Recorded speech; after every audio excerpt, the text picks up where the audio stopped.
compatriotes.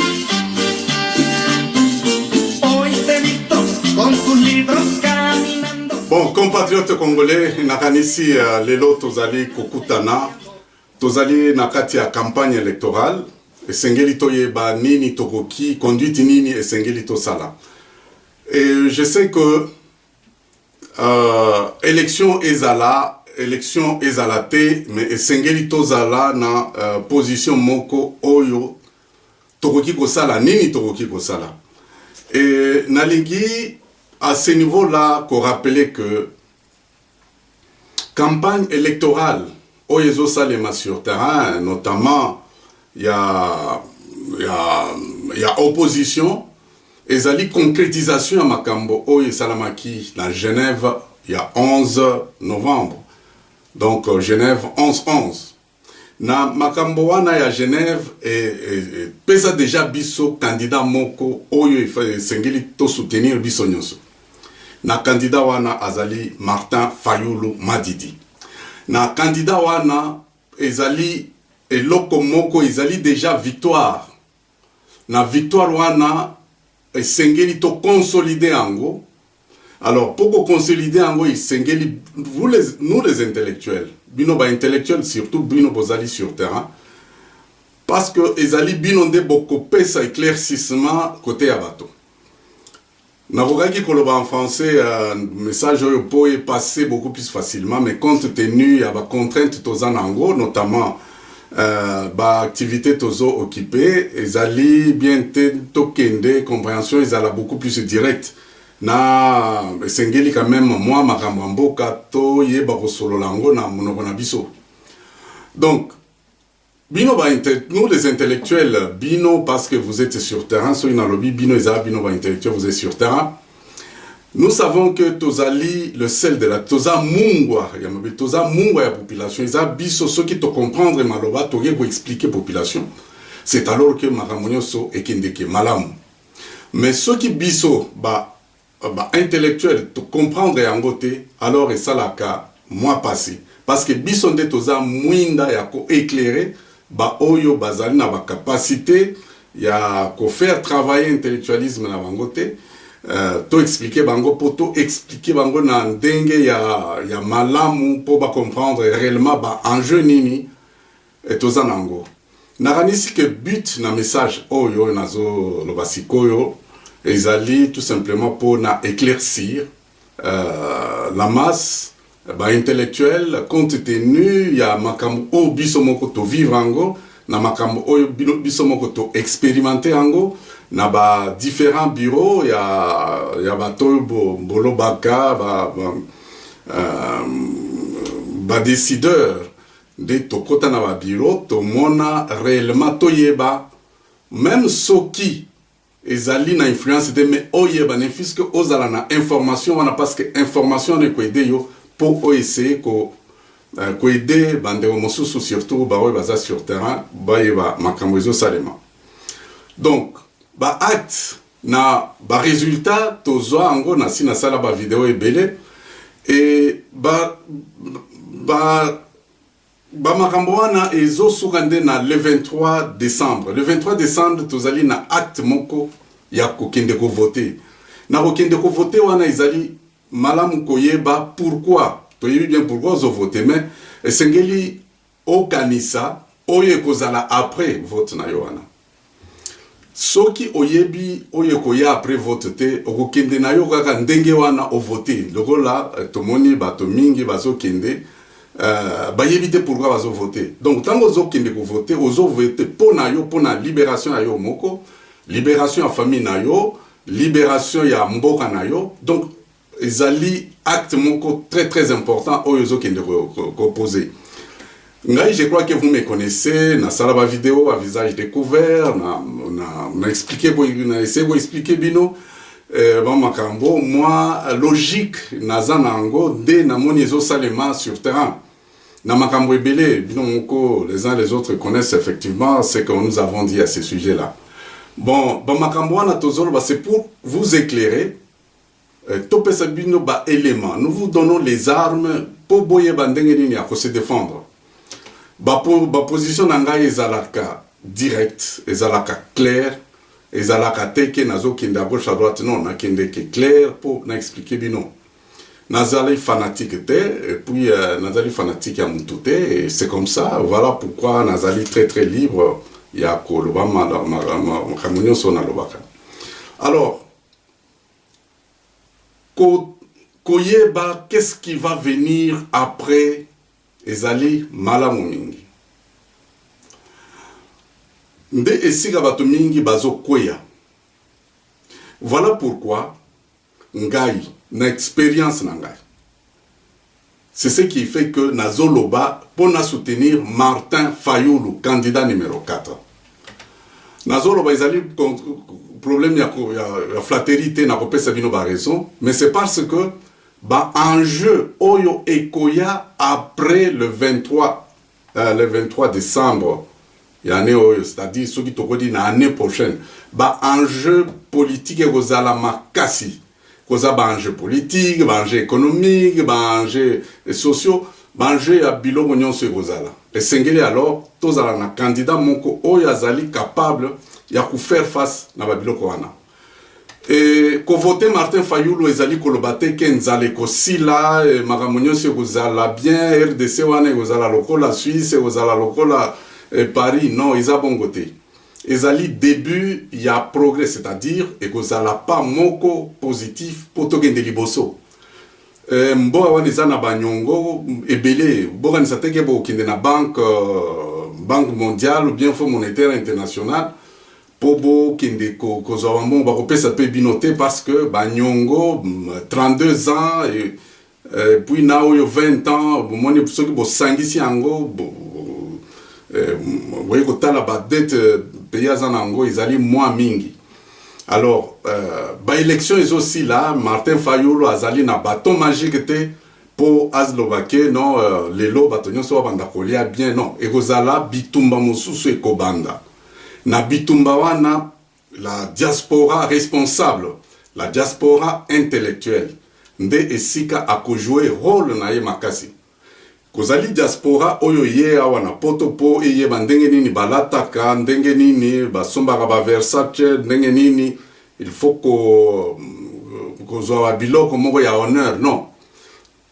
La vraie diaspora est venue ici à liboso kotanga koyeba ndenge nini makambo ezota salema. Et na makambo wana c'est ce qu'on appelle que c'est ce qui fait que ceux qui osent aller na mayele, ceux qui osent aller éclairer, yo moko za éclairer, il y a moyen aucun de koyebi sabato mosusu po ba makambo wana salama.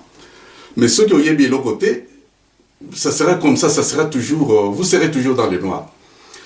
Je vais vous donner un exemple. Toza par exemple, oyero ko sauver mboga wana, c'est beaucoup plus la diaspora au niveau il y a par exemple ba jumelage. Nazali na ville oyonga nazali. Na koki kolobake ville oyo nazali, il faut ezala na jumelage na ville moko ya RDC. Eko kozala Lozi, eko kozala Kenge, eko kozala Bikoro, eko kozala Yakoma, eko kozala Shabunda, eko kozala Bunya. Vous voyez, eko kozala même Lusambo na Kasai kuna. Donc eko kozala bongo, c'est-à-dire bah problème tel puisque la technologie ici évolue très vite, na biloko mingi bazo demander ango mingi. Hein? Bon, il faut voir, ce sont les téléphones, les ordinateurs, biloko ebele, bureau, ordinateur, biloko ebele. Beaucoup de choses sont démodées alors que biloko wana eko kiko continue à servir. Ce n'est pas que biloko wana baby. Ici, donc voilà. Alors, ceux qui, par exemple, bandeko bazana Francfort, par exemple, basali, bazali na Genève, basali, bazali, par exemple, na cité la ville à Europe, hein. Paris, ça peut être Paris, ça peut être Marseille, ça peut être Bruxelles, ça peut être, bon voilà. Ba ville, ezali ebele, na ba ville wana soki moko na moko a Simbi, oya Simbi Bunya, oya Simbi Yakoma, oya Simbi Sankuru, oya Simbi, je sais pas, la ville de Lubumbashi, oya Simbi Kisangani. C'est à ce niveau-là, Bandegonde, Toko Kanisa, Kokende Liboso. Sinon, Maramonio, c'est aux alakaka, bas désordre, na bas désordre. Alors, toloba lisusu nini confiance nalingi naloba ke confiance basombaka yango te. Confiance ezali eloko moko il faut komérite yango. Confiance ezali signature na yo tango ozopesa yango nde makambo ezotambola liboso. Et na base ya confiance wana nde wana bomoni Europe ezo se développer. Na po biso tozala na makasi wana esengeli tozala na candidat moko. Je dis ceci, ceux qui biso tozali awa na poto la jeunesse, la diaspora intellectuelle est responsable. Po biso tozala na makasi ya ko poser problème wana ya jumelage esengeli tozala na ba candidat moko oyo basala mbeba te. Je vais vous donner l'exemple. Bandeko bakende Genève 11-11 ba retirer ba signature. Awa nga nazali awa na Suède. Émission moko basala ki yango à ce sujet là. Et puis tendance ezalaki ya koloba que bato les Africains, balobaka Africains en général, mais bato mwindo ba nègre baza encore na niveau moko oyo. Il ne faut même pas allusion. Bamoussou baza koloba Trump asalaki oyo asalaki, mais ils sont dans des pays développés et puis façon et c'est que les Congolais vont utiliser par exemple ya malamu. Par exemple, il y a Abraham Lincoln, c'est ça le modèle. Vous ne pouvez pas prendre un modèle négatif et faire de ça un principe. Non, ils ont mal monté. Et alors, tango ba émission na bazo sala, bala kisi kaka dans le fin fond ya makambo que il faut aider les Africains. Mais ça les Africains c'est les Congolais. Pour aider les Congolais va comprendre comment le monde fonctionne. Et moi, c'est moi qui vous le dis maintenant, c'est que l'Europe, en général, ils allaient construire sur base, il y a l'Iloba. Ceux qui ont sali l'Iloba et Sili. Imaginez-vous, Nzambe a sali Moutou, a Bosanike Mounoko Ezalaki. Donc, lorsque quelqu'un fait quelque chose de complet, força va signer,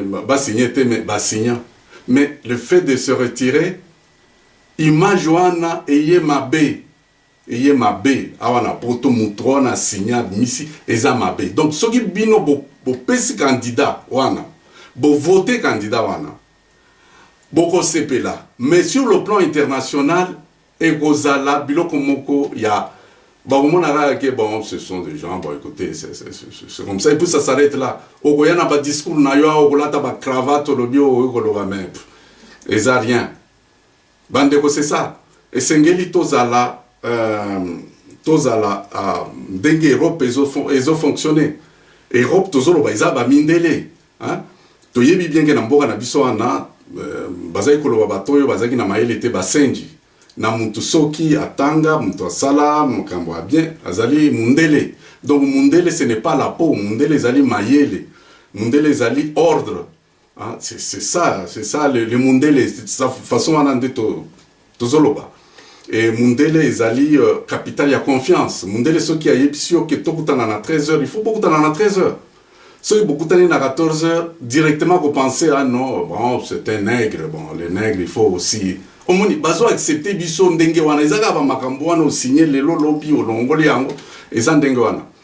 Donc makambo nyonso soki bato bayokani basala ce qu'on appelle bazo signer et na ko signer soki ozo respecter yango nde wana omona eza ba problème tango ba signer ki mutu ayaki na mundu ki te ati bango ebisi bango no signer non, il faut signer en toute conscience et c'est comme ça. C'est pour cela que bomoni au Brexit Royaume-Uni alingaki alongwa omoni ndenge nini babandi déjà ko poser ba problème pourquoi parce que a signer na côté à confiance tokoyoka Nelson Mandela ndenge nini ye alobaki au niveau ya confiance ya bato ndenge nini un homme politique a koki koloba tolanda ye. You can call it being political or a moral question, but for anybody who changes his principles depending on whom he is dealing, that is not a man who can lead a nation.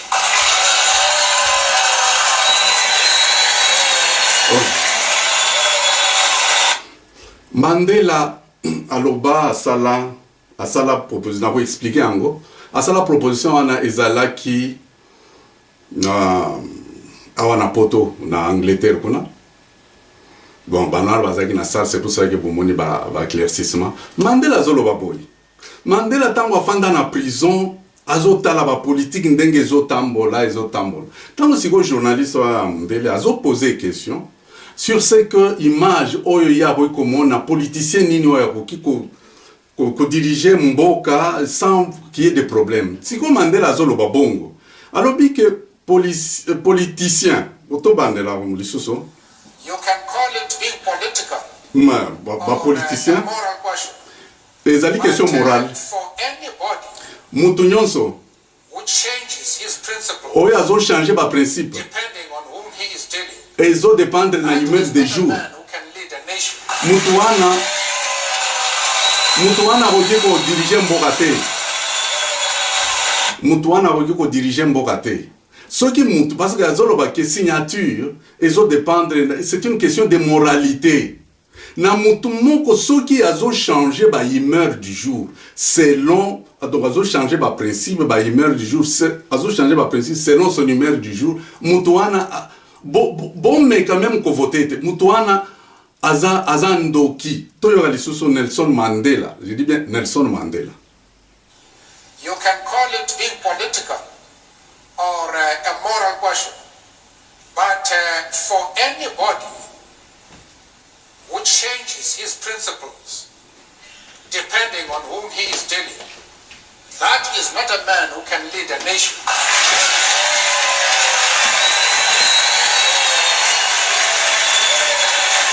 Bon, ezanga ite ezaye moko le kuru de kuru Nelson Mandela lobi ke mutu wana bandeko botika ye tante a diriger bino botika ye te, et c'est ça ezanga ite.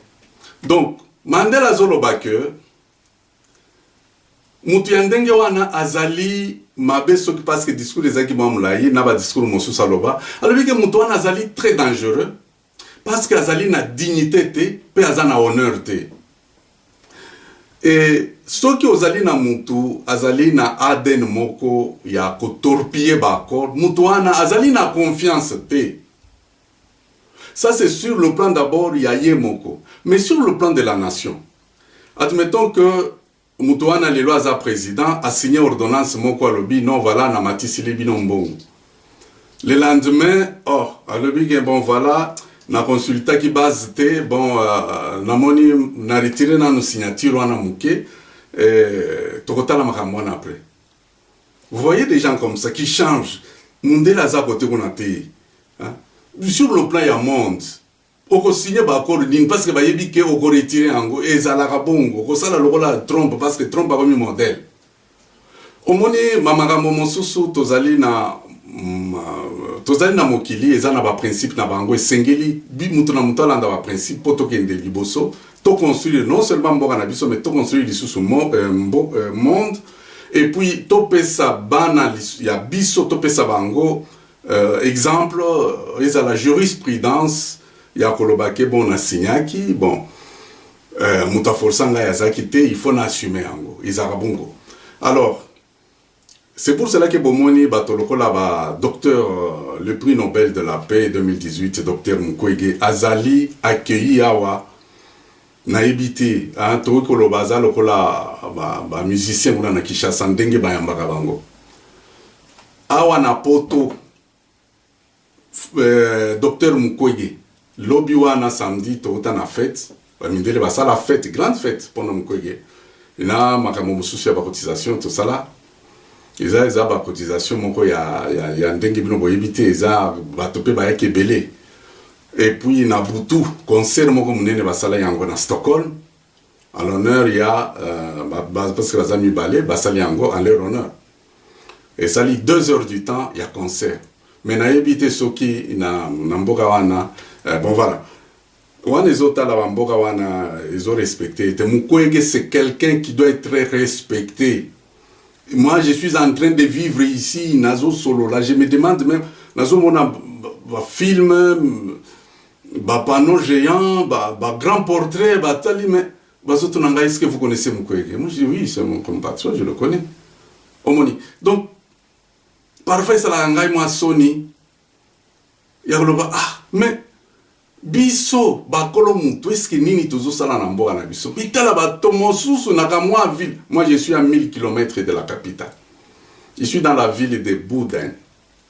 Bawe koye bango bon et ça inga moi soni ndenge midele bazo se précipiter pour na kosomba en fait ça c'est, je ne peux pas entrer dans le détail, mais en fait bato lokola ba Mukwege wana bazana ba niveau moko ya koleka même ba président.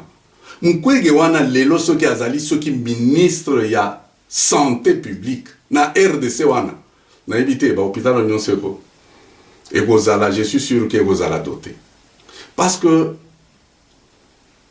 niveau ya zo traité ils allaient encore niveau parfois ya ba ONG mais ce qui est commis à zo traité d'état en état. Mukwege peut faire de ce pays na secteur na surtout secteur médical. Ako kosala biloko ebele. Donc kosala biloko mosusu soki ozalaka na ba ambition kozala ministre de la santé, retirer ba biloko na parce que ba niveau il faut toyeba na ba niveau. Koyeba ke non. Donc en fait c'est ça. Côté qu'on a na silisi côté à confiance, sengeli toyeba ke bitumba tozo sala ngo ezate banda lelo te eza bitumba moko e banda kala. Na bitumba wana na oko yebisa ndenge nini tokomi na niveau wana parce que tokomi na niveau ya suka. Tozalaki na trois piliers. Oyo esalaki ke tokokaki ko avancer te. Mais na ba pilier misato wana tosi tobuki mibale. Pilier liboso tobuki ezani. Ezalaki ke biso tokokaki koboya Kabila. Mais ce qui communauté internationale ilingaki ye akaka kofanda. Akaka koboma parce qu'il était protégé à 40 ans. Mais pilier liboso wana ezaki conseil de sécurité telemeli sikoyo bato ya communauté internationale. Parce que communauté internationale ezali bato moko ba mafiateur moko boye ba mafieur na éviter. Bato wana mafia na bango eleki tellement basi ba kotisi yango na niveau ya secrétariat des Nations Unies. Même ba mindele oyo ba boma na RDC wana kuna na côté ya kamwena sapukuna. Ba mindele wana baza ba oyo ba boma bango bazalaki en complicité donc Nations Unies azalaki bon secrétariat des Nations Unies. Azalaki complice na ba makambo wana. Na ba rapport wana ezali donc makambo wana ezali beaucoup mila, c'est-à-dire si ba pénétra côté kuna. Donc c'est cela. Donc conseil de sécurité et yebisi Kabila ke makambo na yo esili na Kabila andimi à se représenter te bino bongo boyebi bato baza koloba Kabila totondi yote. Soye ba conseil de sécurité sala ka makasi wana te mbeli biso to sali le côté. Alors boyeba ke pilier wana to buki yango et puis esili. Na bomoni ndenge nini babandi déjà kotinda basoda kuna bato ya moba ya bilamba makasi po bayeba ndenge nini basolola na ba mwanzete na bango wana. Donc yo soda oza kuna na RDC yeba que komekate landa oyo peuple akosala. Soki yo kei à l'encontre à peuple etalio mingi bakokanga bango na ebite bakende même na ce pays te bakende de na Guantanamo. Ça sikoyo Guantanamo oyebi eza wapi? Nani akoyaka koyela yo biloko akolia kuna. Même soki balobi ki awa na poto baliaka, oui mais baliaka mais soki mwasi na ya lambi biloko ozana makala wana lambi yo ayebi bakuna yo awa eza bongo te okende na Guantanamo. Ezali bale moko ezaka na retour te. Alors, yo oza militaire komimatisate parce que bato oyo baye monde eza muke boye, monde eza munene te, okimila wapi, okende na Europe, okende na Asie, okende wapi.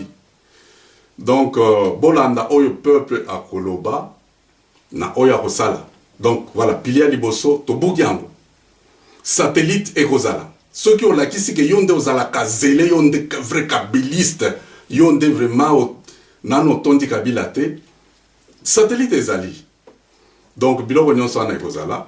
Bon, On a plié il y a les bosso to boki ango et puis Conseil de sécurité a fait ça sanction Union européenne bani ndola mtumoko bazolo basoki oyaza na miso soki nani wana nani soki cherche nani wana yé même ceux qui vont voter yé akomeka ko ya de kinde wapi ya ko kinde wapi o kinde ici comme côté donc ça ne sert à rien. Il y a beau voter, na ceux qui ont voté, aux autres, le rôle de Moko, aux ana liboma, donc c'est ça liboma, et ça bongo. Na émission na ba oyo ba retirer ba signature, et ça bien, aux a libre à retirer signature, mais sur le plan international, aux ana valeur té. Ba bozoyo na confiance té, même biso wana diaspora to bozoyo na confiance té parce que c'est comme ça monde basala ango bongo. Et ça bongo. Alors, on les a piliers à liboso, piliers à mibale. Et alliés au niveau de la politique. La politique, vous voyez que la situation que connaîtra en 2006, c'est-à-dire les politiciens qui ensemble étaient, en 2011, qui ensemble étaient. Maintenant, tout le monde un politicien bazali li loba moko. Vous pouvez ça bango bamela bondo, ba yebisi bi tozo kende siko na Genève, toko sala tout. Makamboe matai kita toko bimisela bino mutu. Maloba wana yuti epa na bango nga nazo soutenir ce que nazaki kuna na kati nazaki te. Bango moko balobi boye basali ba meeting ba yebisi bino ke tozo kende. Mutu nyonso ya kubima toko soutenir. Vous allez comprendre des choses comment ça se passe. Et tant que Genève est Sili, Genève 11-11 et Sili, Martin Fayoulou abimi, bapesi bouton rouge, Monaga, le président, le bouton rouge, le président américain, le président français, bazana ba bouton rouge. Bouton rouge, Martin Fayoulou azanango. Bouton rouge, on est allé, ceux qui a mekika ko boutonné boye, qui sangani répondre, Bounya y répondre, Sakani répondre, Dilolo y répondre, kuna na Mbazangungu ba répondre, et kuna soki na kabea kamonga ba répondre. Nde bouton azanango sikoyo. Donc, bisika nyonso azo kende match si est comme carré. Oyo ba arbitre ba sala raboyi. D'ailleurs, vous allez la soki omonika ndeko na yo yebisika. Donc, ezaka kabon. Match comme carré ici. Donc, wana ezali pilier à mibale. Tosi to boki yango. Et puis moutaye ko bima Martin Fayoulou. Martin Fayoulou soki bolandeli ye makambo mingi ko bima moi Martin Fayoulou wana azali bazo pesa ye bazo benga ye soldat du peuple gardien à temple. Babilo nyonso wana bakombo mosusu yaka mais on va expliquer après. Pour le moment, deuxième pilier, Tozanango, Martin Fayoulou a un bouton rouge, et Zaye Azanango. Pilier Misato, Nde Tozanango Sikoyo, Oye Koko, et Kozala accompli na décembre, Oyo. Pilier Liboso, Tosilisi a mi-balé, ce qui ici, il y a Misato Sikoyo, pilier Ezali, Abino peuple. Boloba souveraineté ah ba mindele ba lingi biso toza la souverain c'est tant ya souveraineté yango wana ba ma bisiga mingi na kenda ba lobi ke mais la RDC c'est pour les Congolais et ça va tout mosusuté mais ba to communauté internationale ba la kisarake bango nde ba parce que bazana ba mbongo ba koki ko corrompre mututel hein eza non eza bongoté les Congo c'est pour les Congolais eza reconnu sur le plan international il faut défendre souveraineté wana. Il faut défendre la souveraineté. La souveraineté, vous défendre en si na décembre, notamment le 23 décembre. Alors maintenant, tout le banan makamba souveraineté wana. Ceux qui ba élection wana, ezalité. Boko salani. Ceux qui élection ezali ou bien ezalité, qu'est-ce qu'on va faire? Ceux qui élection ezalité, la solution est que bo monaka bandeko oyo ya France bazana Paris ba gilet jaune ba ya gilet jaune boyebi ndenge ni bazo paralyser biloko wana c'est la souveraineté c'est quelque chose qui est connu mais bango bazali na ba policier discipliné nde wana nazolo bake bino ba policier bozo mona Kabila azali lisusu te na force en fait ya kopesa lisusu pouvoir. Manda na ye esi esili makambo mosusu il faut causer là l'autre état qui va venir. Parce que après qu'il peut causer la candidat, et lorsqu'il y a un candidat azara sous son pouvoir, il laisse l'administration faire son travail. Alors yoza militaire, ozali chef, ceux qui commandent ya nini, okanisi ke yonde ozopesa ordre, yonde yo bakomatisa yo bapete. Boye ba que satellite ezali kolo, ba moi drone ezali, biloko nyonso na déjà complet, oye ba que oye koye la yo ko banda ko lela te. Bon, pourquoi tu as voté Martin Fayulu? Nazolo ba na bandeko mingi oyo bazar sala ba hésitation. Fayulu to voté ye na ba raison misato. Raison à liboso c'est parce que Azali démocratiquement élu. Genève 11-11 est voté.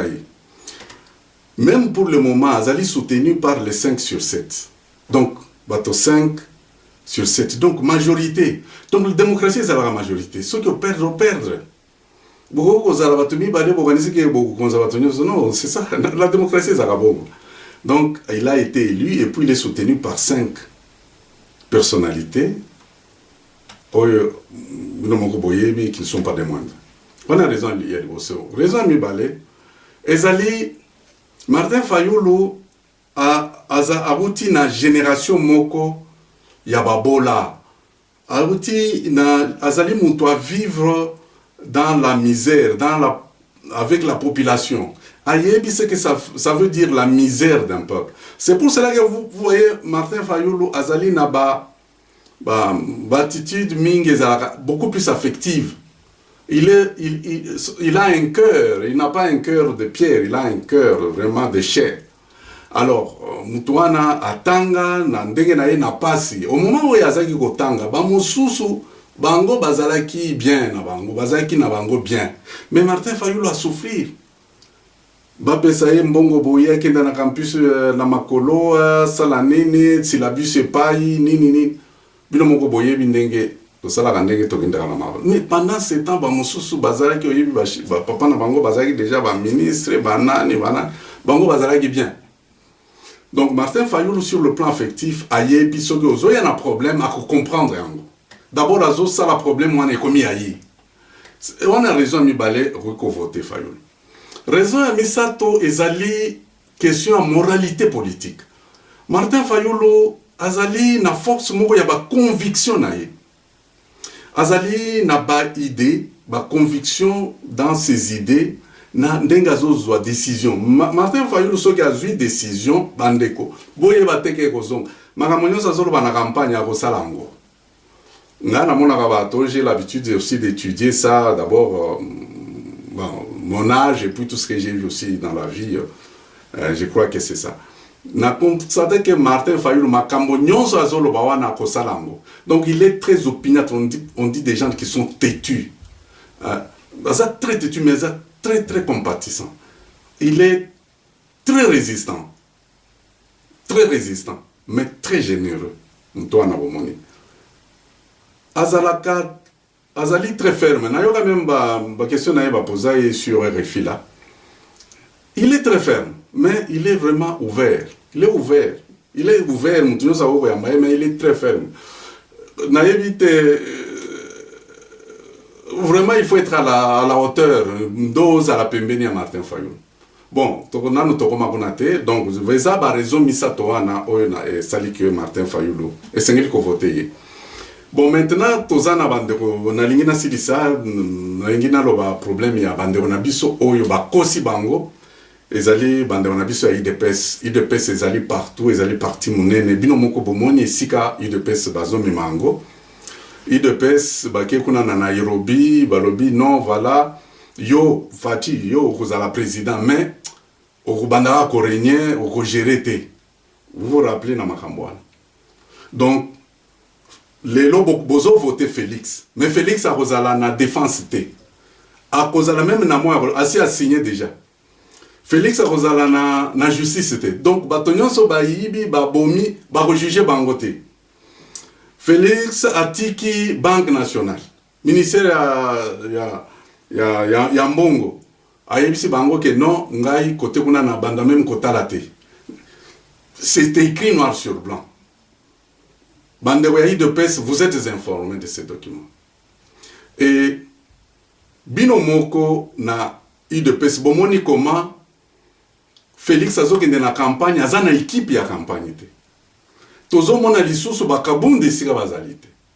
Tozomona bakazadi bakabuya tozomona bango lisusu te. Na batoyo bazali kosala makelele. C'est vous dire que ba chef na bino ya UDPS basi ba corrompre bango nyonso basi ba corrompre bango. Soki bolandi bango donc bobomi donc UDPS mobile. Mais comme l'UDPS ezali eloko moko efongola biso miso pour la biso démocratie tolingi te parti wana ekufa. Voilà pourquoi ceux qui bolingi bo protéger parti wana bo voter pour Martin Fayulu. Tango pouvoir ekozala ba Fati ba Kabundu, ils vont vous rendre des comptes. À ce moment-là, tokozala na jeunesse mosusu ya sika ya UDPS oyo kozala vrai représentant ya Tshisekedi de bakozala kuna. Donc voilà un peu à peu près ce que je peux dire à UDPS qui continue à soutenir aveuglement Makambo et Zosalema. Donc nalingi nasilisa nalingi ka na ibsabino que ba élection Zosalema na ibsaki bino soki élection esalamite sengeli ko kende ko luka ba urne wana ekozala epai administrateur du territoire ba urne wana ezali na chez ya gouverneur côté gouverneur ba urne wana ezali côté ya ba moi soda mususu bazakuna donc bokende kuna ba urne bolukango malamu ba urne ezakuna comme ça bo sala vote na bino malamu mais ceux qui votent ekozala biso toyebi bien que tokende na machine à voter te. Alors à ce moment-là qu'est-ce qu'il faut faire? Ceux qui baye na ba machine na bango bino boza ba électricien boyebi que pour machine wana fonctionne il faut qu'on rentre. Mais ceux qui okatika kan singawana et si les machines na yotelem. Ceux qui ba voya na kamwa groupe na bango électrogène boyebi nini a bosala et loko wana ekosila. Et puis qu'est-ce qu'il faut faire encore? Il faut ba bulletin ezala ba bulletin ya papier. C'est ça, les ba machine à voter. Ceux qui machine à voter yo ki ko voter na machine à voter wana ozandoki. Et puis bandeko, bon anda pour prendre bonne note. Bandeko nyonso wana ba koyebisa biso pourquoi ba kende ko voter na machine. Ceux qui OK kuno lobi ke non, ngai na voter parce que ba mose voilà, alors à ce moment là, bon voilà, makamona yo zalaka ndenge wana. Eza pongo. Donc sengeli bandeko boye ba ko voter na ba papier, bo voter na ba biloko wana te. Tango ba aussi ça ko voter ceux qui ba papier ko zala ba ko sala comptage. Bino nyonso bozo tala ba sali comptage. Ba yebisa bino que non on va fermer, non on va fermer bo indo compter sur place. Bo compter bono moi mon boulot ezala te. Bo compter et puis ba PV zali bo signer, ba afficher, ba ouais ba koza ba photo, bo panzi bo koloba non biso awa na par exemple na Shabunda ba résultat eza boy. Biso awa par exemple na ba territoire eza ebele, biso kuna na Kapanga na tel bureau voilà eza bongo. Biso tozali kuna na Dimbelenge bureau de vote numéro tel ba résultat ezaboy bossa la banka mwana n'acceptez pas que ba machine wana bakanga ba yina non on ira compter où vous êtes le peuple il faut bon qui ça ceux qui vont perdre non en tout cas ndeko biso awa penza na Lubumbashi to perdre on va gagner merci ndeko on a vu ça et tout le monde a vu. Il n'y aura pas de problème à ce niveau. Alors, tant que vous avez le 23, bon, ça va lampe na bino. Parce que même boutou, il faut ba lampe. Vous avez kolema ya nango, moi mazout zanango, moi pétrole zanango tia kuna nakati parce que to éviter combien de temps et vous allez makuna. Ba jeune, ici kana bino, ici ka bokolia, eza côté à bureau de votre. Bozo ki de kolia na banda côté. Bawe bako sala ba marche milai boya na biloko kolia boya kolela côté kuna Bon, solidarité, il faut ça les mains. Solidarité, ça veut dire aux analipa, aux Catherine, de Konayope, moi, lipa, yepe ali. Aux mama, aux anandako, aux ui, moi, aux lambi, moi, potopoto nayo, ok, ndeko, bolia, eza bongo. Aux anamai, moi, kopo nayo, amai, oye, opesi bango, eza bongo. Ezali veiller et kosalema, koutan naba. Dans le bureau de vote. Et banzela, pour que makambo tambola bien, mitre tambola te. Mituka, ceux qui bomoni mitre les autres tambola, zali mutaye ko provoquer. Même ba soda ba tambola te. Parce que bitumba izate. Yo soda oizo ya osani. Bitumba izate, bitumba izali abayi neza comme ya mindu ki non. Boza la discipliner. Ceux qui m'ont provoqué yo te ko provoquer te. Tu ne réagis du tic au tac que lorsque au monique ba droit na yo ya souveraineté oyozo exercer balingi ba privé ango. Là il faut réagir. Et wana eza tic au tac comme tic la étenté. Tango na zolo ba bango pe bazoyoka. Vous ne provoquez personne. Ceux qui sont daillés, ceux qui azali normal aza normal bon. Vous en avez tombé, d'ailleurs, mindu qui en a c'est pour aller se battre ailleurs. Ce n'est pas pour battre. Donc, aux policiers, aux calme, c'est pour calmer la situation. Mais ceux qui ont bandit qui ont na makambo ya politique, pour banda ko interdire, bande on a vu pour bas voter, wana ezali ce qu'on appelle kamoko mutoko ndimapé azate. Donc voilà, compatriotes, on m'a ramené dans le bas. Et Sengeli, koyeba que au niveau de Internet, ce qui Internet et Zali, il faut utiliser beaucoup les médias sociaux. Et ce qui bakati Internet, déjà c'est déjà un cas de casus belli. On appelle ça un cas de provocation. Dans tout cas de provocation, et Sengeli Koyeba, Dengenini, il faut se battre. Voilà, compatriotes citoyens, citoyennes, matin, militantes et militants. Zozela le 23, naïbi que match est commis déjà quand naïbi sibinoana. Match est déjà carré. Kisangani à la Kisi. Nord Kivu et la Kisi, tozo kende muke. Katanga nano alobite. Équateur nano alobite. Kasi côté kuna. Match est déjà carré. Match déjà est carré. Na Kasai, nazo ebisabino. Beau penser sur l'après. Pensez sur l'après. Merci beaucoup. Que Dieu bénisse la République démocratique du Congo.